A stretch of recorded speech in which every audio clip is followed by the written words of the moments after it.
Bonjour tout le monde, ou bonsoir, hein? Alors peut-être parce qu'on ne sait pas à quelle heure que vous écoutez ce balado. Et puis ces balados, bien, sur la dégénérescence maculaire, bien, ils sont basés surtout en grande partie sur moi qui est atteint de dégénérescence maculaire depuis 15 ans. Alors Pierre Brisebois qui parle, donc je suis sûr que je ne suis pas un scientifique, je ne suis pas un médecin, je ne suis pas un ophtalmologiste ni un optométriste. Alors je vous explique tout simplement ce que je vis, ce que j'ai vécu, ce qui m'a amené à faire des recherches indirectement sur la maladie. Hein, lorsqu'on est diagnostiqué avec une maladie, bon, on se renseigne, on s'informe, un peu comme vous le faites en ce moment en écoutant les balados. Alors, c'est la même affaire. Donc, et c'est fait, bien entendu, très avec le minimum possible, un micro, une console, voilà. Donc, ça se peut que des fois qu'il y ait des bruits de fond, des distorsions, des choses comme ça. Vous m'en excuserez. Hein. Mais voilà. Alors, aujourd'hui, bien, on parle de quoi au niveau de la DML? Hein? Alors, peut-on prévenir la dégénérescence maculaire? Souvent, quand ça fait 15 ans qu'on a une maladie comme moi, quand je rencontre des gens, parce que je suis très impliqué au niveau de la maladie, surtout la revue Le Maculaire, le web magazine Le Maculaire, où est-ce que vous avez toute l'information sur la dégénérescence maculaire. Ben, on pose la question, mais il n'y a pas moyen de prévenir ça, il me semble. Il y a quelque chose à faire. Ben oui, il y a des choses à faire, sauf qu'il faut être conscient que la dégénérescence maculaire liée à l'âge, ça le dit liée à l'âge. Alors, plus qu'on avance dans l'âge, bien, plus qu'on a des risques que cette maladie sort. Alors, qu'est-ce qui fait que cette maladie-là va sortir? Bien, c'est souvent un bagage historique qu'on va traîner. On en a parlé dans l'autre capsule. Antécédents familiaux, crise de cœur, problème de sang, cholestérol, diabète, haute pression, tout ça. Mais il faut comprendre que lorsqu'on a un diagnostic de dégénérescence maculaire, c'est pas du jour au lendemain là, qu'on peut changer notre vision de dire puis l'améliorer. Tu sais, vous savez, je vous donne un exemple. Quelqu'un fumait pendant vous fumez, bien, je vous conseille d'arrêter, mais quand même, si vous fumez, vous avez fumé. Le dommage est fait. Alors, ce qu'il faut faire, bien, il faut se désintoxiquer de tout ça. Mais le dommage, physiquement, il est fait. Vous savez, si moi, demain matin, je me coupe un doigt, bien, même dans 50 ans, mon doigt ne sera plus là. C'est un peu ça. Est-ce qu'il y avait moyen de prévenir et de couper mon doigt? Mon exemple est un peu légère, je suis d'accord, et un peu caricature, mais quand même, oui, il y avait une possibilité de prévenir. Alors oui, c'est possible de prévenir la DMLA. Comment qu'on fait ça? Bien, c'est sûr, c'est avec une bonne alimentation. Bien, c'est sûr, là, le mot va dire, mais une bonne alimentation. C'est dur. Mais oui, je vous l'accorde, c'est dur. Parce que c'est pas toujours évident quand on a dans vingtaine, dans trentaine, même dans quarantaine, de commencer à dire, bien, je vais manger comme il faut. Alors, si on a des bonnes habitudes alimentaires qui nous ont été dans notre éducation, avec des parents qui ont dit, oui, vous devez manger des légumes, mais en plus, pas juste le dire, mais en plus, ils en servaient. Puis on a développé un goût pour les légumes, moins de viande, bien, c'est sûr que les risques de DMLA sont quand même plus faibles. Mais si on a été comme monsieur, madame, tout le monde, qu'on a exagéré des fois autant au niveau du cholestérol, de l'animal, de la viande ou des sucres, hein, on a des dents sucrées, des dents salées, peu importe. Les deux, ce que ça fait, c'est que ça vient jouer au niveau de notre système.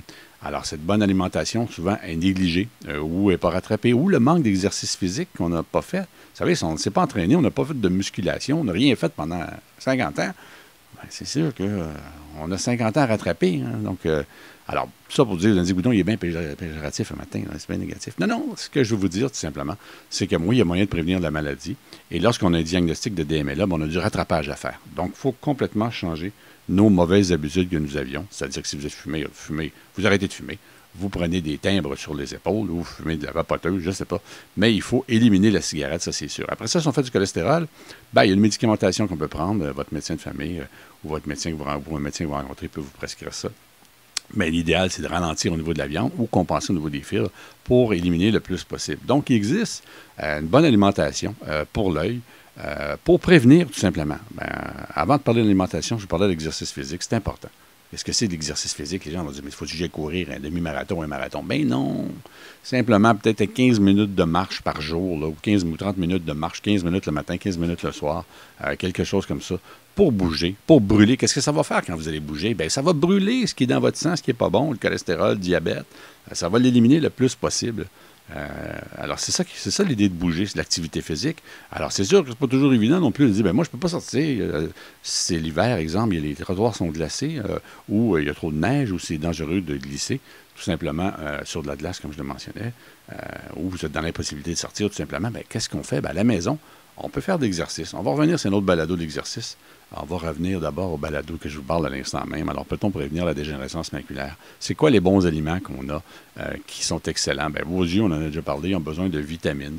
Alors, ces vitamines-là, essentielles, hein, on parle de lutéine et de zéaxanthine, des mots pas évidents à retenir. Alors, lutéine, bien, c'est tout ce que votre œil se nourrit en premier. Alors, on a besoin vraiment le plus possible d'aliments qui vont nous aider à aller chercher une meilleure vision. Alors, on parle de lutéine et de zéaxanthine. Alors, ça, ces vitamines-là, là, ben, on peut les trouver dans à peu près tous les légumes qui sont oranges. C'est facile. Là. La plupart des légumes oranges, ben, il y a beaucoup de verre aussi, que vous allez voir, là, sans énumérer tous les légumes. Mais ce que votre œil a besoin dans l'alimentation, c'est où est-ce qu'on trouve de la lutéine et de la zéaxanthine. De la vitamine A et des bêta-carotènes, de la vitamine C, de la vitamine E, du zinc. Alors, tout est relatif à la quantité. Des oméga 3. Hein? Donc, la lutéine et de la zéaxanthine, là, je vais revenir, là, je vous ai énuméré les vitamines qui sont essentielles pour vos yeux. Bien, la lutéine et la zéaxanthine, bien, dit Pierre, dis-les, où est-ce qu'on peut trouver ça? Bien, je vous le dis tout de suite. Ben, on trouve ça tout simplement dans le chou vert frisé. Vous savez, le kale qu'on appelle. Pas tellement bon goût, hein, je vous le dis tout de suite, là, mais bon, c'est relatif. Mais il y a des gens qui le mangent cru en salade. Bon, il faut être solide. Moi, je l'accorde. C'est un goût très, très, très prononcé. Il y a des gens qui le font au four. Ça, c'est bien. Ça fait comme des chips un peu. Alors, si vous êtes amateur de chips et vous voulez réduire vos chips, ben voilà une belle alternative. Alors, du chou frisé. Alors, vous mettez ça. Il s'agit de mettre des feuilles. C'est très accessible. C'est pas tellement cher non plus. C'est un peu moins cher qu'une salade. Alors, vous faites ça, vous étalez ça sur une plaque à cuisson, tout simplement, avec un peu d'huile. Peu importe, l'huile de canola, l'huile d'olive, peu importe l'huile. Et vous faites griller ça, tout simplement. Et au bout de quelques minutes, ça devient comme des chips. C'est sec, sec, sec. Alors, toute l'humidité de la feuille du chou est partie. Et puis, vous mettez du sel si vous voulez, ou un peu de sel, ou un peu d'assaisonnement, le moins salé. Selon comment vous saliez votre quotidien. Si vous mettez trop de sel, bien là, mettez-en pas. Mais si vous mettez quasiment jamais de sel, bien, pourquoi pas, mettre un peu de sel. Après ça, il y a au niveau des épinards, les courges d'été. Ça, c'est les courges butternut, là, vous savez, les grosses typiques, là, typiques. Tout ce qui est courges d'hiver, d'été d'abord, puis après ça, il y a les courges d'hiver. Ça, c'est ceux qui durent plus longtemps, là, les butternut, notamment ceux qui sont vertes, là, un peu, le nom m'échappe, là. Vous savez ce que je veux dire, des grosses courges. Alors, à l'intérieur. Bon, c'est pas évident à couper, ça, puis c'est gros, hein, mais il existe certains fruiteries qui vont vous proposer des coupées. Vous pouvez les acheter entières ou en moitié, parce que c'est sûr que ça prend... La butternut est plus facile. Hein. Elle est toute petite, on peut, quoi qu'elle n'est pas évidente à couper, mais c'est relativement simple. Ça se cuit très rapidement. Trempe en poêle, tout simplement, vous le faire bouillir, là, ou dans le four. Dans le four, je vous dirais, ça prend à peu près 20 minutes, puis c'est mou, mou, mou. C'est comme un peu comme une patate douce. Si vous êtes habitué avec des patates douces, ça goûte un peu ça aussi. Il y a, au niveau de la lutéine, de la zéaxanthine, au niveau des brocolis, on trouve ça, des pois verts, du maïs, si vous avez mis de maïs, quoi que c'est peut-être saisonnier, pardon, mais vous pouvez le conserver ou vous en acheter en conserve, tout simplement. Alors, dans le maïs, on a ça. Et dans les œufs, alors, faut pas, des fois, on dit les œufs, c'est pas bon pour le cholestérol. Il y a eu longtemps une pression là-dessus. Mais non, des œufs, c'est bon pour la santé. C'est sûr que j'en mange une douzaine par jour, peut-être dangereux, là, mais une fois de temps en temps, c'est très bon. Alors, des œufs, pourquoi? Parce qu'il y a la lutéine et la zéaxanthine, qui sont des aliments essentiels pour votre œil. Donc, il est recommandé quotidiennement de manger de ces aliments-là. C'est pas évident. Qui c'est qui mange tous les jours des brocolis, des courges d'hiver, des pois verts? Ben, c'est pas tout le monde. Ben, il existe des suppléments vitaminés que vous pouvez prendre. Pas n'importe lequel. Assurez-vous que c'est compatible. Vous pouvez aller voir différentes places de vitamines, mais sinon, il existe des vitamines qui se vendent en grande surface, là, Costco pour le nommer, qui a de la lutéine et de la zéaxanthine en bouteille. Et puis, vous avez comprimé à prendre, je pense, un par jour, quelque chose comme ça. Donc, vous pouvez utiliser ça, mais l'idéal, c'est sûr, c'est de le faire par vous-même puis vous nourrir, mais sinon, on ne peut pas tous les jours manger ces aliments-là. Alors, si vous le faites, tant mieux. Vous êtes vraiment bien conditionné, vraiment. Sinon, ben, prenez des vitamines. Après ça, il y a la vitamine A, la bêta-carotène. Où est-ce qu'on trouve ça? Bien, la vitamine A est essentielle. Vous savez pourquoi? Pour le bon fonctionnement de la rétine qui joue un rôle clé dans la transformation de la lumière en impulsion nerveuse qui envoie le signal visuel au cerveau. Bon, ce que ça dit, c'est que ça vous permet il va amener indirectement, il va faire le chemin pour s'assurer, la vitamine A va faire le chemin pour s'assurer qu'on voit les belles couleurs, qu'on voit la bonne impulsion pour s'assurer d'amener l'image le plus réelle possible au cerveau. Tiens, je vais dire ça comme ça. C'est un peu caricaturé, mais c'est ça.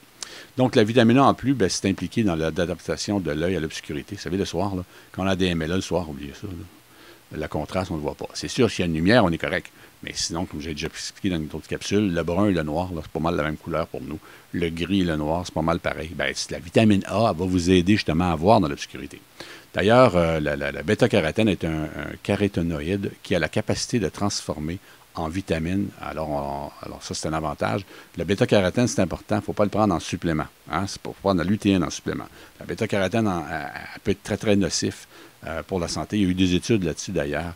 Si vous avez été fumeur ou fumé, que vous mettez la bêta-carotène en capsule, là, il y a des liens de cancer assez impressionnants, de cancer de poumon. Donc, il ne faut pas prendre la bêta-carotène comme ça. Là.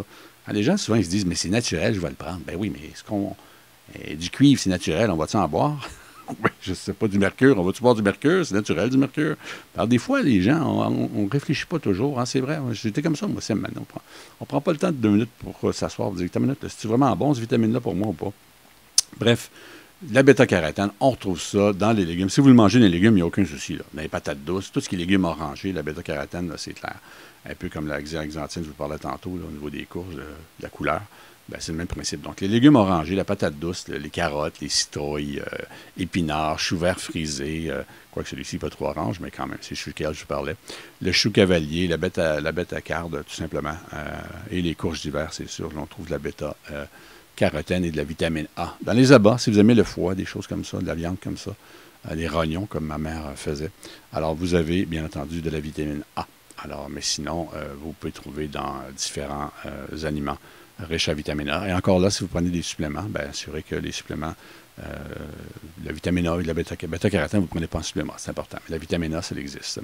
Bon, vitamine C, alors c'est un excellent antioxydant. Alors ça, c'est essentiel pour les yeux. On la retrouve aussi dans les poivrons rouges, les pêches, les oranges, les brocolis, les papayes, les kiwis, les choux verts frisés, les ananas, les mangues, les choux de Bruxelles, au niveau des légumes. Ça, c'est bon, les choux de Bruxelles. Quoique c'est un goût particulier, mais c'est quand même bon. Et puis ça dure longtemps. C'est des légumes d'hiver. On peut mettre ça dans le réfrigérateur, puis ça dure longtemps. Et puis c'est bon avec légèrement un peu de beurre, un peu d'huile. C'est excellent. Sel, poivre. Alors, choux de Bruxelles, c'est toujours à recommander. Vitamine C. Alors, on est habitué avec la vitamine C. Il y en a partout. Ça, c'est une vitamine qu'on connaît très bien. Bien, votre œil en a besoin, tout simplement. Donc, plus il est nécessaire au bon fonctionnement des cellules rétiniennes et réduirait la progression de la dégénérescence maculaire et la perte d'acuité visuelle. Alors, c'est l'un des fruits aussi on retrouve dans les fruits la vitamine C, comme j'en parlais, dans l'énumération des fruits que j'ai faites. Mais il y a le bleuet. On oublie que le bleuet, là, c'est le plus des antioxydants qui existent. Parmi un des plus gros. Là, il faut que je fasse attention, c'est pas celui qui existe qu'il y en a le plus, mais parmi les plus forts. Alors, c'est excellent. On en mange combien? C'est quoi l'équivalent qu'on doit manger? Bien, c'est l'équivalent à près d'une poignée par jour, un quart de tasse, si vous préférez. Les fraises aussi sont excellentes au niveau de la DMLA. Alors, c'est le temps d'en accumuler. Là, vous savez, juin, juillet, les fraises, il y en a. Dans le cas des bleuets, à partir du mois d'août, les bleuets du Québec, c'est encore mieux. C'est les bleuets sauvages. Alors, on s'assure qu'il y a moins de toxines à l'intérieur là, au niveau des insecticides. Alors, plus c'est naturel, mais mieux que c'est, moins on s'intoxique. Vous savez, si ça tue la mouche, bien, ça nous tue nous aussi à un certain niveau, à une certaine échelle. Donc, c'est important de prendre le plus possible avec les légumes de saison afin de s'assurer qu'ils n'ont pas trop d'insecticides dessus. Ça, c'est vraiment important. Si vous mangez bio, bien, ça, c'est correct. Là. Il n'y a pas de souci là-dessus. Donc, aussi, les fraises, c'est le temps. C'est plein d'antioxydants. Vous avez besoin d'antioxydants. Alors, les antioxydants, il en faut au maximum. C'est un autre mot populaire lorsqu'on commence à prendre de l'âge. Mais c'est important parce que cet antioxydant-là, ça nous fait mal partout. Alors, plus qu'on va manger de petits fruits, plus qu'on va les éliminer, tout simplement. Ça s'appelle la vitamine C. Donc, la vitamine E. Alors, vitamine E, c'est un des meilleurs aussi antioxydants, un autre antioxydant qu'on peut trouver. Et puis, on le trouve au niveau de l'huile de germe de blé, des amandes, des graines, de l'huile de tournesol, noisettes, céréales de son. Des arachides aussi, il y en a de la vitamine E. Dans les sardines, des avocats, la pâte de tomate. Bon, c'est rare qu'on mange la pâte de tomate, mais si vous faites un spaghetti ou peu importe, vous faites une sauce. Dans le zinc aussi. Le zinc, vous devez savoir aussi que c'est un minéral essentiel qui joue un rôle important en transportant la vitamine A du foie à la rétine afin de produire ce qu'on appelle de la mélamine. Alors, c'est un pigment protecteur des yeux. Alors, plus vous avez de la mélanine, voilà, je vais finir par le dire, dans votre corps, bien, plus vous êtes protégé à tous les niveaux. Donc, le zinc est surtout aussi dans les produits animaux. C'est sûr, on parle d'huîtres, plus de bœuf, veau, gibier, poulet. Et puis, au niveau des fruits de mer, c'est ça, des huîtres, du crabe, des langoustes, du homard. C'est là qu'on va avoir de la vitamine E et le zinc surtout.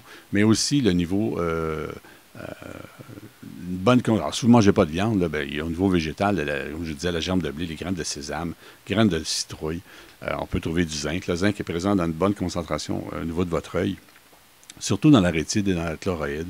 Alors, ça, c'est la couche du tissu vasculaire située sous la rétine. Alors, tout ça, ça nourrit indirectement votre œil. Donc, il doit y avoir le plus possible. Après ça, les oméga 3. Alors, ça, c'est miraculeux. Tout le monde en parle. Et effectivement, c'est très, très bon. Alors, c'est essentiel dans la composition qui fait que vous allez avoir une bonne vision dans l'œil. Les oméga 3 sont l'un des nutriments importants de l'œil. Et on le retrouve, c'est sûr, dans le poisson.